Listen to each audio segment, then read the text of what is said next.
Hello, in this video, I want to continue some of the stuff that I was talking about in terms of Derrida and hauntology and some of the other concepts that Derrida has developed as a result of like talking about things like deconstruction and a lot of the writings and stuff like specters or marks that are used often in debate. If you haven't, you should definitely check into some of the other videos I've done talking a little bit about Derrida, because this is definitely something that I think you'll see on the water resolution upcoming and on other resolutions, because I think that just generally Derrida touches on so many different areas in his own writing that he ends up kind of being a part of so many different fields of study. And I think there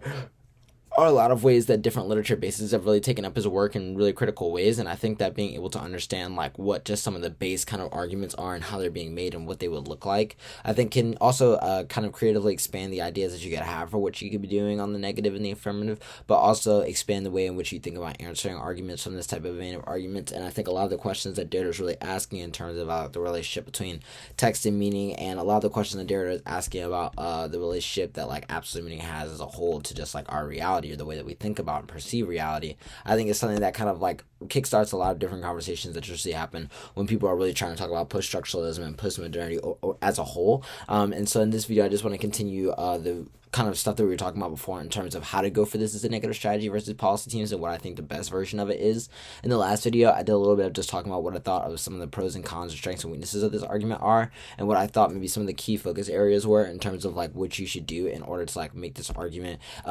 easier when you're starting to just make the framing and thesis portions of the debate. And so I kind of want to continue with that here. I think that generally for this video, I want to start at the link debate. I think the link debate, kind of like I said, is a really, really interesting one when you're thinking about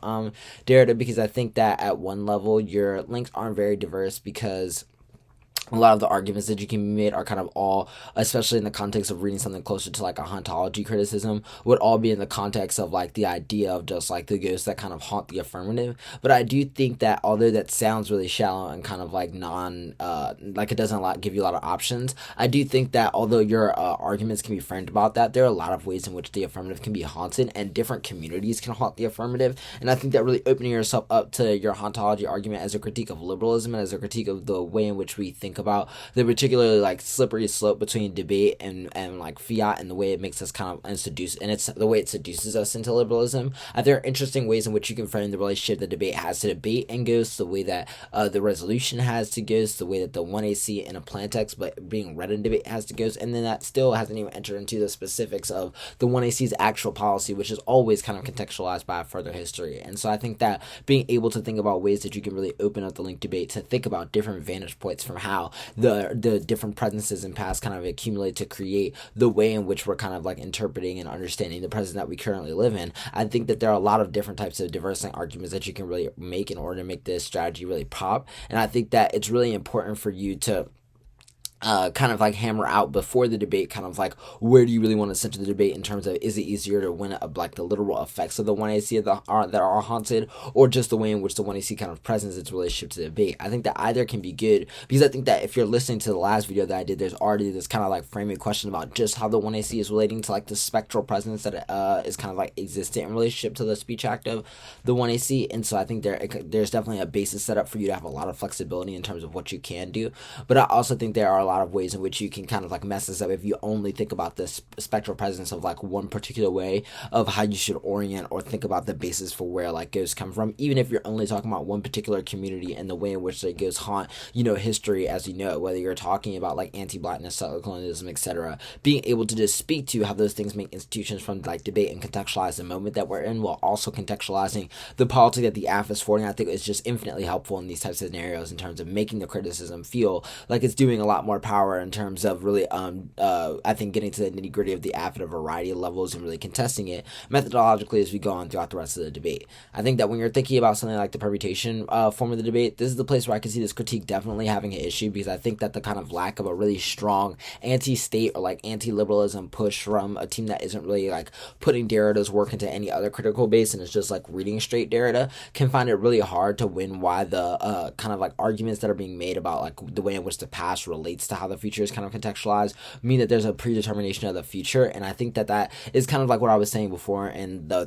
portion of the video where I was talking about the thesis. That could be the real pitfall of how you take this argument. You need to talk about the way in which you can kind of just never separate the past from these things, and why it's always kind of part of the inevitable evolution of like human culture and cultural memory, even if it doesn't like completely overdetermine the future. And then I think that you need to start bringing up why the history shows the tension between the methodological differences of the affirmative and the alternative. I think there are so many different ways in which the state has reacted to various like movements that have attempted to make this force the state into remember injustice. And I think that there are so many ways in which you could bring about examples that force the affirmative to defend a model of what this relationship has historically looked like, that always contextualizes the kind of like legacy of like how revolutionary movements have kind of like related themselves to the state. And then being able to win that there's a future separate from that seems less plausible, because they're not able to win that there's an example of that kind of like framework already being set. And I think that on the permutation you can really destroy them on this like just example basis once you start framing the debate around their ability to really win, like why there can never be any of this separation between how we're thinking about time and the kind of like accumulation of spectral presences in this way.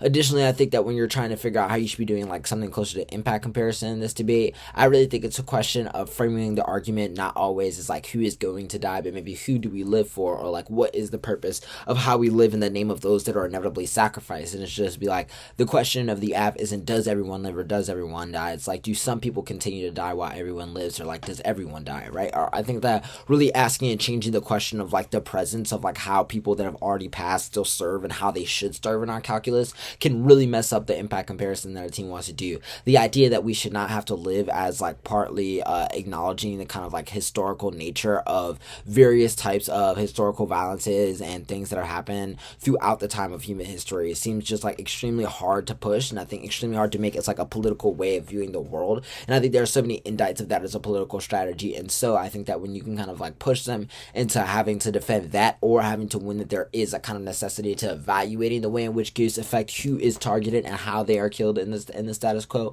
and how that death accumulates, I think that you have a really good place to really spin this debate in a place where I don't think a lot of util evidence can really take you or really discuss in terms of like how the past is supposed to affect the type of impact calculus that people take up, which I don't see contextualized in a lot of people's evidence. Additionally, in the alternative, I think that it's really important for you to be able to win the question of how you're developing something that would be closer to like a hauntology or critique as both an epistemology and something that does something methodologically. I think that what is really important here is that some people tie hauntology to the remembering of just like specific names or like the iconography of specific people, and I think that it's better to talk about hauntology as like the wrestling with tactics that live with and live on to how we represent and think about the future as like a political moment in the way in which we take it up, right? There are ways in which we can be haunted by tactics that have created division, individuation, violence between groups, between people, etc. But there are also tactics that have moved us towards a revolutionary program that we have to keep with us and keep alive in our legacy in order to like continue a revolutionary struggle. And I think that kind of like tying the ways in which those two ideas play on each other and their interrelationship between each other is extremely important in order to really build a strong alternative argument that gives the judge like a full capacity of like what the alternative does in debate and how it transfers the types of things that you want to do outward from debate. Hopefully this video was helpful for you, and hopefully you'll tune in for more, because I enjoy doing these videos, and hopefully you too. Thanks.